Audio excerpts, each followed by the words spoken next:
Goeiemôre julle, dit is 'n heerlike donderdag. Ek hoop dit gaan goed by julle. Dit gaan goed by ons. Kom ons af. Vir oomlik gelyk of ons af is. Ek hoop dit gaan goed by julle. Hierso gaan dit ook heerlik. Ons sien vanoggend, of eintlik vanmiddag, dit is in George. Dat is weer by die dokter, dan gaan ons 'n bietjie saam met Henry kuier, en weer kyk of Henry gesond is. En dan is ook vanoggend 'n lekker groot vergadering daar in George heeldag. So ons is lekker aan die gang. Ons sien super baie uit ook vir vandag. Kathy, welkom vir jou. Emmy, welkom. Jolandi, lekker om julle te sien. Veronica, welkom. Sandra, Elsie, Bennett en Annette, lekker om vir julle ook hier te hê. Welkom vir julle. Felicity. Piet, jy sê daar so goeiemôre. Is lekker wit buite vanmôre. Daar sien ek. Is lekker wit vanoggend. Lekker om vir julle ook hier te hê. Elsie, welkom. Gerard, lekker om vir jou hier te hê. Koos, Elmarie, jy het my skoonouers ontmoet Saterdag. Hulle is in der Haas daar by julle gewees. Monty, welkom vir jou. Henry, ek wonder of Vanessa daar by jou is. Sê vir haar, ek sê hallo. Welkom vir julle vanoggend. Ons praat 'n bietjie vanoggend, of vir die volgende paar dae, praat ons oor die rolle van die Heilige Gees. En partykeer vergeet ons hierdie, né? Partykeer vergeet ons dat ons nie alleen is nie. En ons het partykeer hierdie gedagte dat ons alleen is en ons alleen hierdie lewe doen, maar die woord sê vir ons uitdruklik dat Jesus sy helper gelos het, die Heilige Gees, los hy by ons, en daarom sal ons nooit alleen wees nie. En ek weet nie hoekom nie, maar dis iets wat ons net partykeer vergeet. Ons vergeet dat ons kan staat maak op die Heilige Gees. Ek weet nie of julle die teks gelees het so aan die begin nie, maar daar sê Romeine vir ons dat wanneer ons nie weet wat om te bid nie, is die Gees daar om ons te help, om ons te ondersteun, om die regte woorde te gee. En ons vergeet hierdie. En daarom het ek gedink ons moet 'n bietjie net weer gesels oor die Heilige Gees die volgende paar dae. En wil vanoggend begin by die belangrikste ding. Jesus kom na Nikodemus toe.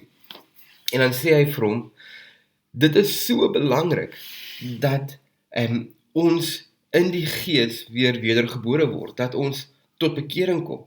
Jesus sê in Johannes 3 vers 5 staan ons so, dit verseker ek jou, as iemand nie uit water en Gees gebore word nie, kan hy nie in die koninkryk van God kom nie.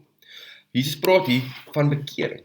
As jy nie tot bekering gekom het nie, kan jy nie in die koninkryk van God inkom.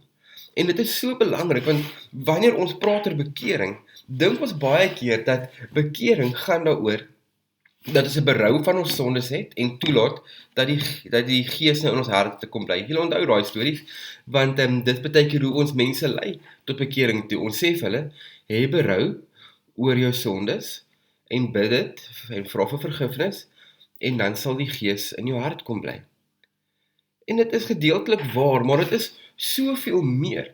Daar is soveel meer as net tot bekering waarop plaasvind. Julle kan asseblief Esegiel 37 gaan lees oor die droë bene, die geraamtes wat daar lê en met die spreek van Jesus se gees oor hierdie bene, word hierdie bene lewendig, word hierdie geraamtes en skelette bymekaar gevoeg en vleis en spiere word om hierdie bene gevorm en daar word 'n nuwe lewe ingeblaas.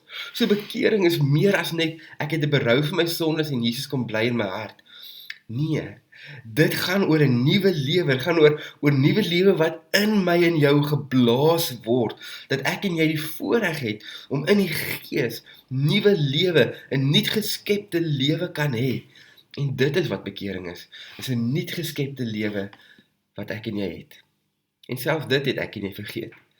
Want ons vergeet dat ons ergens in ons lewe tot bekering al gekom het, toegelaat het dat die nuwe lewe in ons posvat.